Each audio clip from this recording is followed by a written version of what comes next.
Eu sou Manuel Carvalho e este é o P24.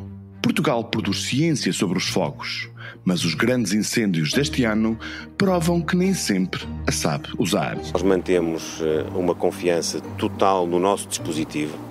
O nosso dispositivo está a 100% do terreno disponível, não obstante estes 24 dias seguidos de severidade meteorológica, como não há registro no nosso país. Depois de Pedrógão, dos incêndios de outubro de 2017, ou dos que devastaram mais 100 mil hectares de floresta em poucos dias no mês de setembro do ano passado, julgávamos que a explicação dos humores do clima estava fora de prazo. Não está, como testemunha esta declaração do Primeiro-Ministro. Não está, nem pode estar, porque a multiplicação das vagas de calor e das noites tropicais tornam a missão de salvar a floresta nacional ainda mais pesada. Mas é exatamente por isso que regressou à ordem do dia a pergunta incómoda: o que fizemos enquanto país para adaptar e defender a floresta nacional dos fogos numa era de crise climática? Há nos registros deste ano, que volta a levar a área ardida para valores próximos de 2017 e fazer esquecer a média simpática dos últimos 6 anos, o acentuar de um fenómeno que desde há anos preocupa os especialistas das árvores e os do fogo, as chamados GFR, os grandes fogos rurais. Aqueles que, como o da Serra Amarela, de Vila Real, de Trancoso ou agora de Arganil, que saltam de montanha em montanha, de concelho em concelho, durante dias, sem que os dispositivos de combate os consigam travar. São afinal esses incêndios que destroem a maior área, que ameaçam as povoações, que provocam mortos. Perante a impotência, levantaram-se algumas vozes contra as táticas aplicadas no terreno pelos bombeiros, que na maior parte dos casos se limitam a estacionar nas estradas e defender as povoações.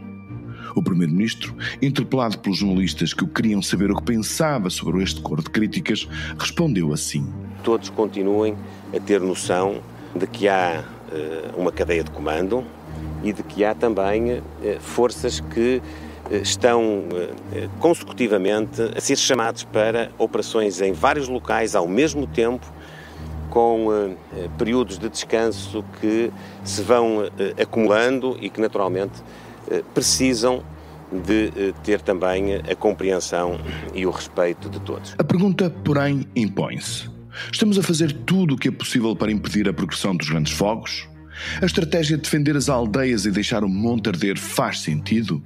A técnica do contrafogo, da abertura de faixas limpas de combustíveis com maquinaria pesada, o combate na cauda dos incêndios e outras estratégias estudadas pelos peritos estão a ser bem feitas? Oportunidade para falarmos com Fábio Silva, que é especialista em fogos florestais, ex-diretor da Comissão Técnica de Análise de Fogos e ex-adjunto do Comando da Força Especial de Proteção Civil. Fábio Silva está a fazer neste momento um doutoramento sobre análise de incêndios. Este é o P24, o seu dia começa aqui. Viva Fábio Silva, obrigado por vir ao P24. Nos últimos dias instalou um debate, por vezes azedo nas televisões, entre uma certa facção que lhe podemos designar mais associada à proteção e outra mais associada ao combate. Como especialista em fogos rurais ou florestais, acha que há algum problema ou houve algum problema em concreto sobre a forma como as forças da proteção civil estão a lidar com os fogos? Olá e antes de mais, muito obrigado pelo convite. De facto, o que assistimos neste momento é uma pressão muito grande sobre aquilo que são as forças de resposta operacional durante estes períodos de emergência. Isto é perfeitamente natural. Porquê? Porque o foco neste momento está não naquilo que deveria ser uma perspectiva mais preventiva ou até mesmo socioeconómica do problema, está na resposta operacional. Em parte é legítimo, todos queremos saber se o que está a acontecer e se a resposta operacional é de facto boa ou má. Esta fação entre a prevenção e a resposta operacional, neste caso da ANEPS, é uma consequência evidente quando nós juntamos neste caso até são 2 ministérios, até podemos falar em 3, né, se juntarmos depois a Guarda Nacional Republicana, e portanto existem vários organismos com diferentes vocações, diferentes, vou dizer, objetivos, que depois parece que o objetivo comum então é tentar responder operacionalmente a estes eventos. Só que o que acontece realmente é que são organismos diferentes a trabalhar dentro de um plano comum. Isso vamos lá ver, isto em parte parece muito bonito, só que o que acontece é que temos claramente orçamentos diferentes, vocações diferentes e tudo isto exige uma organização. E competências diferentes também. Competências diferentes, exato. E, portanto, esta mistura muitas vezes faz com que, do lado da proteção civil, possa haver uma tendência de dizer, ok, a prevenção não foi feita e, portanto, o cenário é muito difícil de gerir. Obviamente, da parte da prevenção, pode haver uma tentativa ou uma tendência de dizer que, estes rapazes respondem mal a esta situação, independentemente da prevenção. Eu acho que pode ser isso. Eu não tenho completa noção de qual é a crítica que tem existido, mas imagino que tenha muito à volta deste setor. E, aliás, portanto, este tipo de diálogo, por vezes, é recorrente sempre que os incêndios atingem um certo nível de dimensão e de preocupação. Mas, Fábio Silva, explique-nos uma coisa. O controle de fogo é uma ciência que nos permite extrair regras aplicáveis em qualquer tipo de incêndios, ou cada caso é um caso?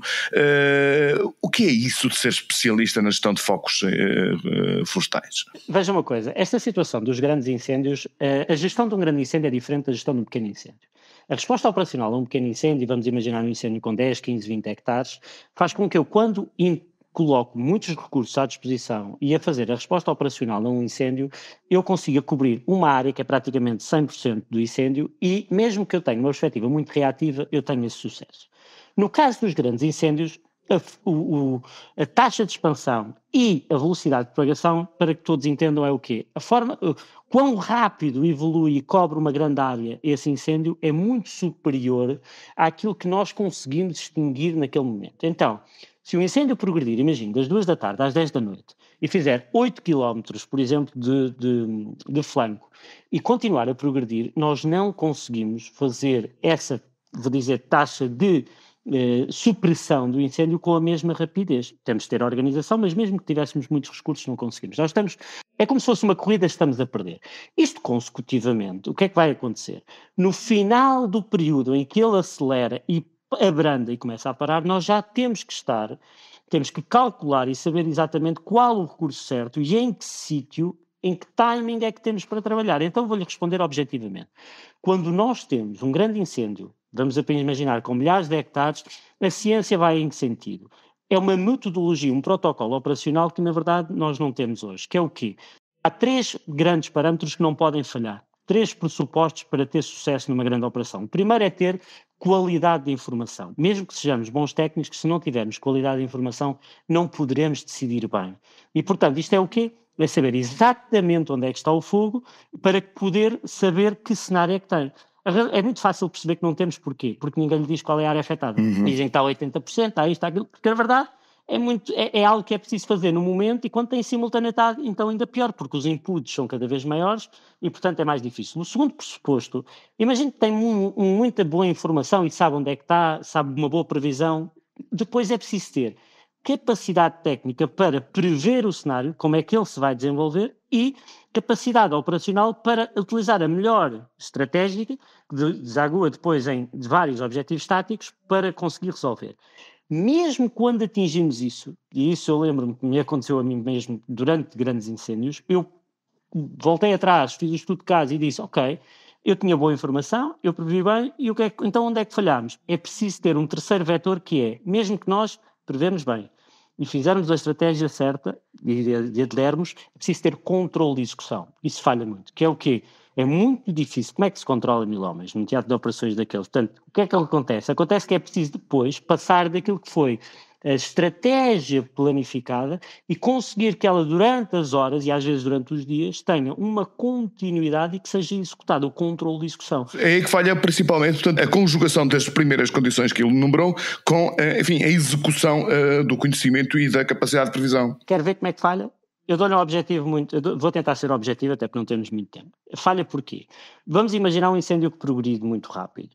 Esse incêndio, que é o que está a acontecer, veja estes últimos 2 dias, os incêndios deixaram de andar de sul para norte e passaram a andar de norte para sul. Ora, quando um incêndio se desenvolve muito rapidamente, imagino, de sul para norte. Tem um regime de vento que vai fazer com que ele tenha aquela situação.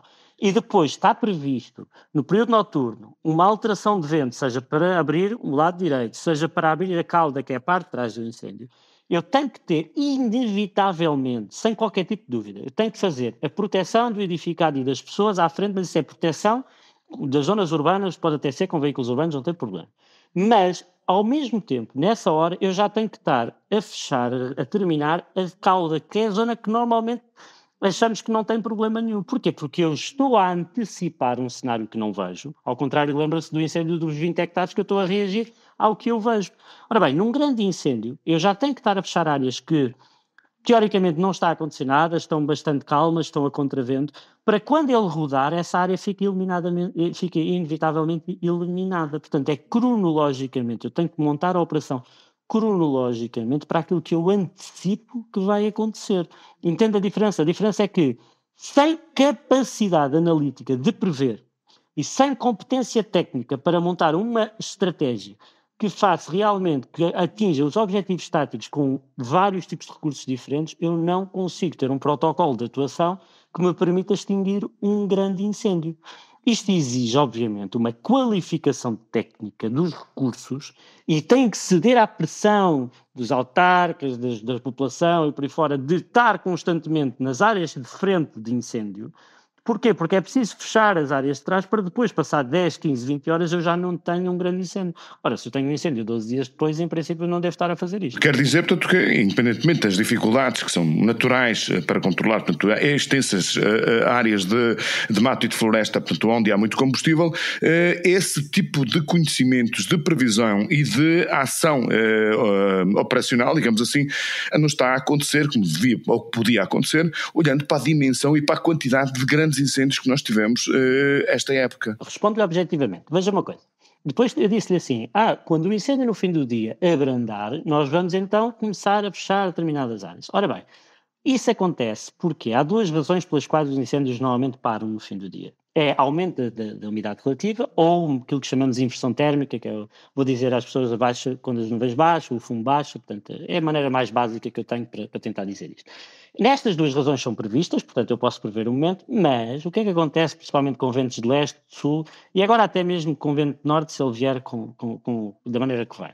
É que eu posso ter mais de 20 horas, ou até mesmo não ter essas condições de recuperação e eu tenho consecutivamente o meu incêndio a andar. Então o que é que acontece?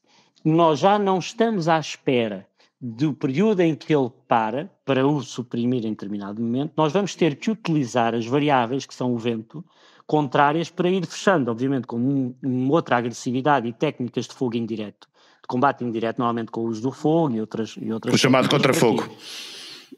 É fogo tático nos flancos, normalmente, porque o contrafogo é mesmo à cabeça. E, portanto, neste caso, o que é que acontece? Veja só comigo. Quando isto é o que nos está a acontecer, e foi o que nos aconteceu em setembro do ano passado, um cenário até bem mais desfavorável, que é o quê? Nesse caso em concreto, a técnica não é exatamente a mesma. Portanto, eu tenho que continuar a conseguir atingir esses flancos que são desfavoráveis, que é para quando rodar eu vou para o flanco contrário.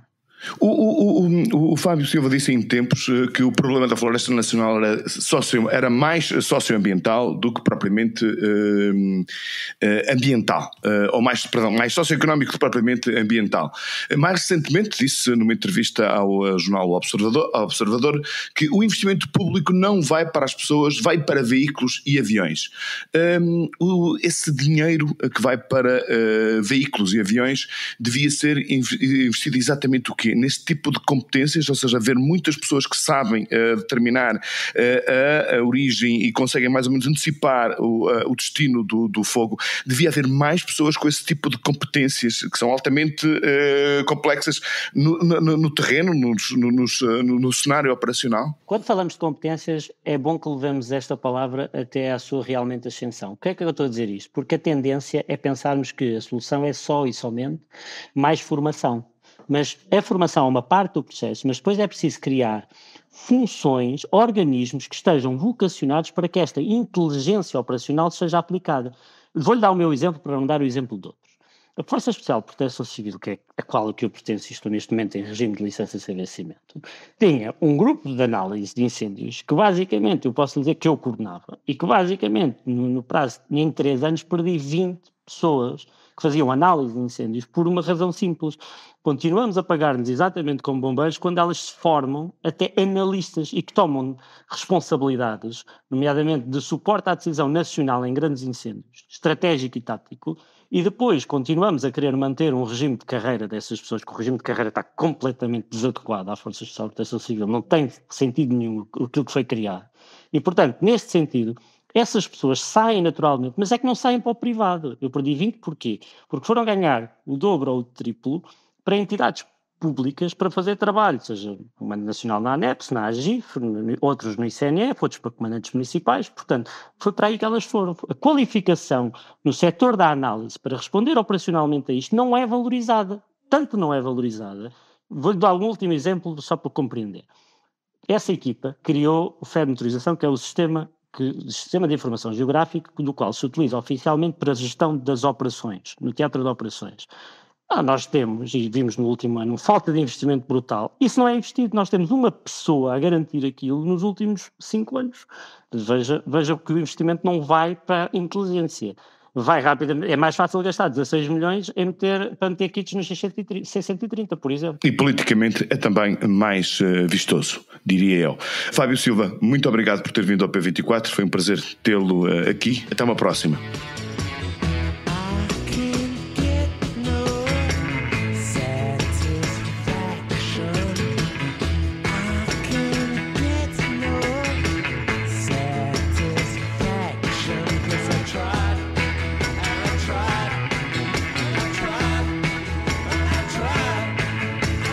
O ego nacional está embevecido com as férias que Mick Jagger, o lendário vocalista de Rolling Stones, passou em Portugal.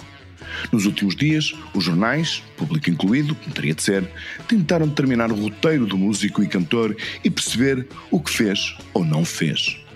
Sabemos assim que andou pelo menos por Lisboa, Arrábida, Sintra, Porto, Coimbra e Nazaré. Que esteve na Quinta da Regaleira, na cozinha do Palácio Nacional de Sintra, em várias ruas de Lisboa e de Porto, bem como num passeio no Rio Douro. E sabemos que gostou de ter andado por cá, dizendo que Portugal é um país lindo para explorar. O que é que isto interessa? Bem, nós sabemos que as estrelas mundiais têm poder de recomendação. E o elogio que Jagger fez ao nosso país teve pelo menos 171 mil gostos no Instagram. Depois, há sempre aquele especial prazer de quem é de países pequenos como o nosso. Um elogio de um personagem como a voz dos Rolling Stones sempre serve para encher um pouco mais o orgulho nacional. Antes isso do que dizer, como uma jornalista disse na CNN, certamente por engano, que o fogo posto na floresta é uma espécie de último reduto dos portugueses do interior para dizerem ainda estou aqui. O P24 regressa amanhã. Tenha um excelente dia.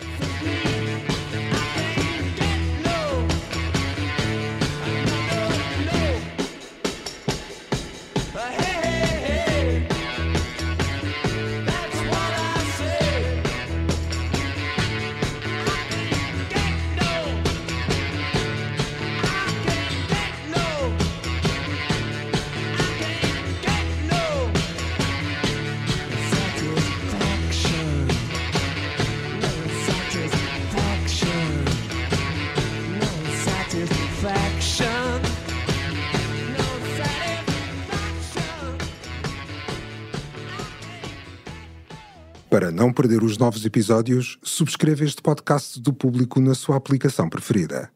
Para além deste programa, há mais para descobrir em público.pt/podcasts. O Público fica no ouvido.